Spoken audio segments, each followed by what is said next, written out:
Hello friends, आप देख रहे हैं आपका चैनल शेयर बाज़ार विद आयुष। और दोस्तों, बात होगी इस वीडियो के अंदर यूएस मार्केट्स के ऊपर और कुछ हमारे मार्केट्स पर भी, क्योंकि ये बात ध्यान रखिए, यूएस मार्केट का इम्पैक्ट जो है वो सीधा आपको निफ्टी पर देखने को मिलता है, हमारे मार्केट्स पर देखने को मिलता है। क्या हुआ है दोस्तों कल यूएस मार्केट्स में, और क्या क्या यहाँ पर आप कह सकते हैं फिर से नए जियोपॉलिटिकल अपडेट्स जो है वो हमको आते हुए दिखे। क्योंकि अपने आप में देखिए, मार्केट्स में आप कह सकते हैं जब से डोनाल्ड ट्रंप आए हैं तब उनके बयानों से याद रखिए मार्केट ऊपर नीचे हमको होता हुआ दिखता है। तो अब क्या नया बयान निकल कर आया है, और जो यूएस ईरान वॉर है क्या वो और इंटेंसिफाई होता हुआ दिखेगा? क्योंकि अभी तक वॉर हुआ नहीं है एक्चुअली, बट क्या सही में वॉर होकर रहेगा? तो बहुत सारे सवाल है, उसका आपको इस वीडियो में आंसर मिलेंगे, तो आप लोग देखिएगा वीडियो को पूरा ज़रूर। लेकिन उससे पहले अभी तक अगर आपने चैनल को सब्सक्राइब नहीं किया है तो ज़रूर सब्सक्राइब अपलोड कर लीजिएगा। तो दोस्तों, कल के दिन हुआ क्या? कल के दिन अमेरिकन मार्केट्स की अगर मैं बात करता हूँ शुरुआत डाउ से, तो बिल्कुल दोस्तों यहाँ पर आप समझिए कि बस प्लस में बंद हो गया, हरे में बंद हो गया। अदरवाइज 1% की भी कोई खास आपको 1% सॉरी 0.1% की भी कोई खास तेज़ी आपको देखने को नहीं मिली।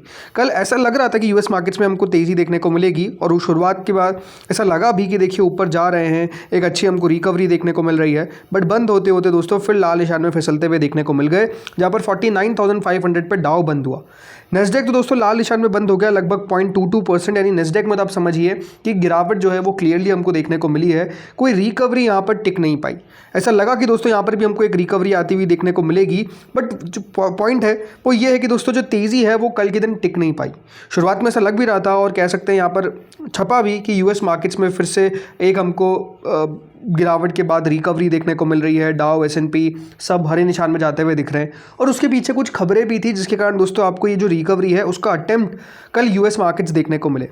सबसे बड़ा यहाँ पर जो कल दोस्तों आप कह सकते हैं कि पॉइंट निकला जिसके कारण ये एक अटेम्प्ट मारा गया रिकवरी का, उसके पीछे का कारण था यूएस का CPI। जैसे हमारे दोस्तों CPI निकल कर आता है, यानी कंज्यूमर प्राइस इंडेक्स, इन्फ्लेशन का आंकड़ा, वैसे दोस्तों कल अमेरिका का भी जनवरी का आंकड़ा निकल कर आया, और वो सिर्फ 0.2% जो है वो बढ़ता हुआ देखने को मिला। और ये कह सकते हैं कि अनुमान से कम था, क्योंकि एक्सपेक्टेशन 0.3% का था। कल का जो आंकड़ा है ये आपके सामने है, और ये आप देखिए 2.4% पे दोस्तों एक्चुअल आंकड़ा हमको आता हुआ दिखा, जो 2.5% का फोरकास्ट था। यानी 0.1% याद रखिएगा एक्सपेक्टेशन से कम आया। पिछली बार के हिसाब से आप देखेंगे तो यूएस में महंगाई का दर कम हुआ है, 2.7% से 2.4% पे अमेरिका का आंकड़ा आया, और ये पॉजिटिव होता है मार्केट्स के लिए कि हाँ महंगाई कंट्रोल में है, महंगाई जो है वो बढ़ती हुई देखने को नहीं मिल रही है। और इसीलिए दोस्तों कल हुआ क्या, इस खबर पे यूएस मार्केट्स में क्लियरली एक रिकवरी देखने को मिल गई। एक लग रहा था कि तेज़ी जो है वो हमको जो लगातार थोड़ी सी गिरावट देखने को मिल रही है, यूएस मार्केट्स यहाँ से एक रिकवरी मारेंगे। बट कह सकते दोस्तों, जैसा मैंने कहा, वो रिकवरी टिक नहीं पाई। और उसके पीछे का कारण क्या निकला? उसके पीछे का दोस्तों कारण निकला, फिर से आप कह सकते हैं, जो खबर आना शुरू हुई यूएस और ईरान पे। जी हाँ, कल फिर आप कह सकते हैं दोस्तों यूएस और ईरान पे नई खबर निकल कर आई, जिसमें ट्रंप ने एक नया बयान दे दिया।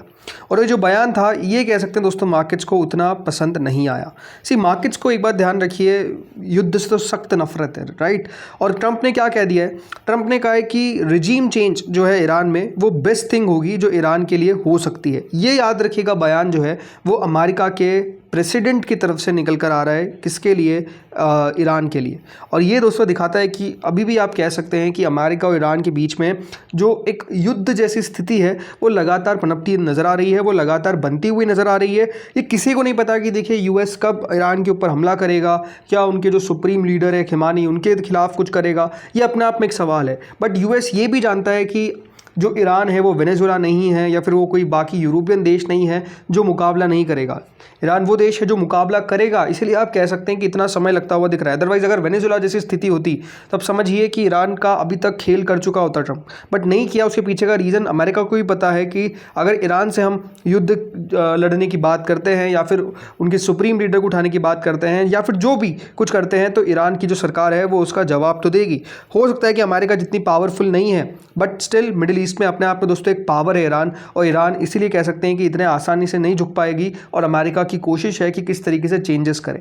अब यहाँ पर दोस्तों ट्रंप ने क्या किया है? ट्रंप ने यहाँ पर इंटरेस्टिंग चीज़ बताई है कि ईरान के खिलाफ यूएस ने अपना सेकंड एयरक्राफ्ट कैरियर जो है वो भेज दिया है। मतलब आप समझ सकते हैं कि लगातार दोस्तों जो एयरक्राफ्ट कैरियर्स हैं वो ईरान के विरुद्ध अमेरिका जो है वो लगातार भेजता हुआ देखने को मिल रहा है, और ये कह सकते हैं कि टेंशन को एक्सेलरेट करने वाली बात होती है, राइट? खबर ये निकल कर आ रही है कि जो यूएस का ओवरऑल लगातार कोशिश है कि किस तरीके से ईरान के साथ एक डील कर सके उनके न्यूक्लियर प्रोग्राम पे।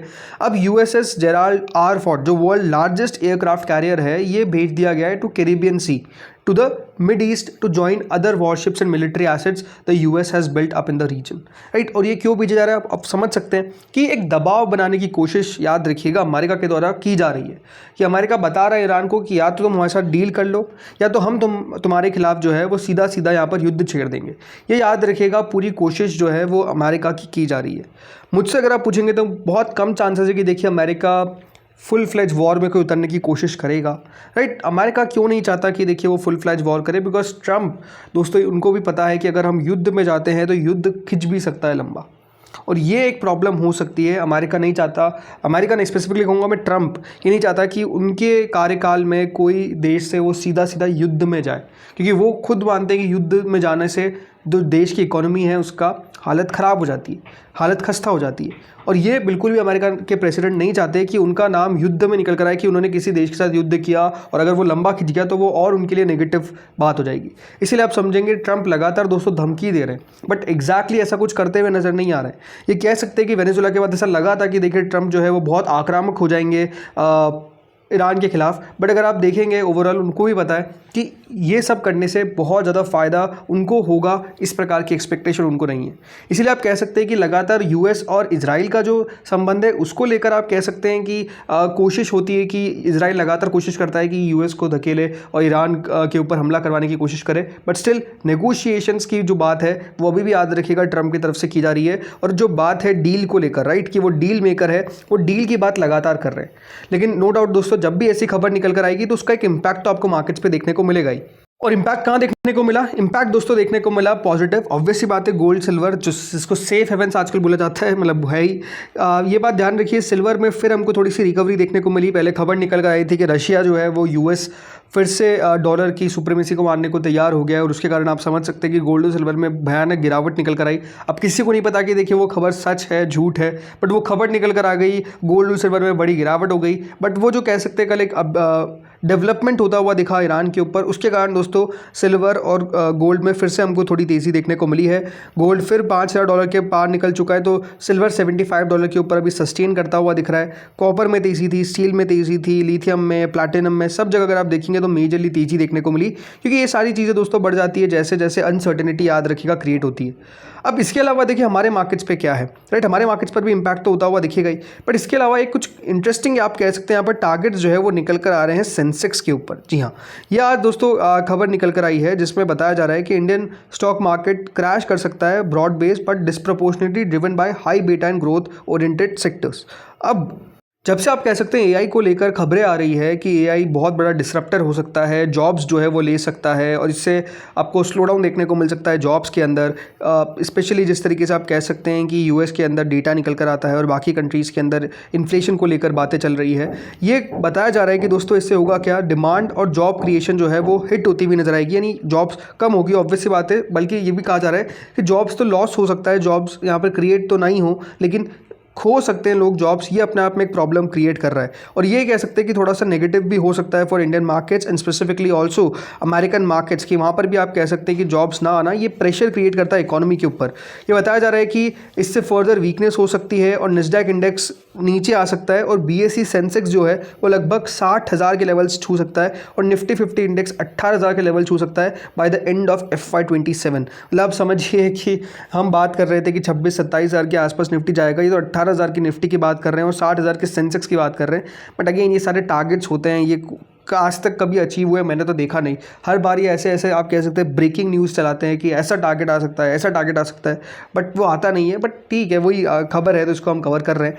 लेकिन बात क्या है, एक बात ये है कि दोस्तों क्या यहाँ पर हमारे इंडियन मार्केट्स रिएक्ट करेंगे। देखिए स्पेसिफिकली जिस तरीके से गिरावट देखने को मिली है कल के दिन हमारे मार्केट्स में, उसके बाद कल आपको ने बताया कि एफआई का जो डेटा निकल कर आया है वो अपने आप में और नेगेटिव है। अब ये यूएस ईरान की खबर आती हुई दिख रही है, फिर और ये नेगेटिव है। तो आप कह सकते हैं कि देखिए बहुत सारी चीज़ें ऐसी है जो थोड़ी सी नेगेटिव निकल कर आ रही है, और इसका इम्पैक्ट तो ऑब्वियसली बातें देखने को मिलेगा।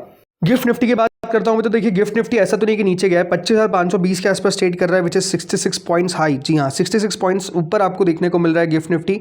अब ये एक बड़ा कारण है कि हमारे मार्केट्स ऑलरेडी इतना टूट गए थे कि दोस्तों की जो गिफ्ट निफ्टी है वो ऊपर बंद हुआ है। बट अगेन जब गिफ्ट निफ्टी मंडे को खुलेगा तो आई थिंक देखना होगा कि उस पर रिएक्शन किस तरीके का देखने को मिलता है, बिकॉज अमेरिकन मार्केट्स में बाद में गिरावट आई थी।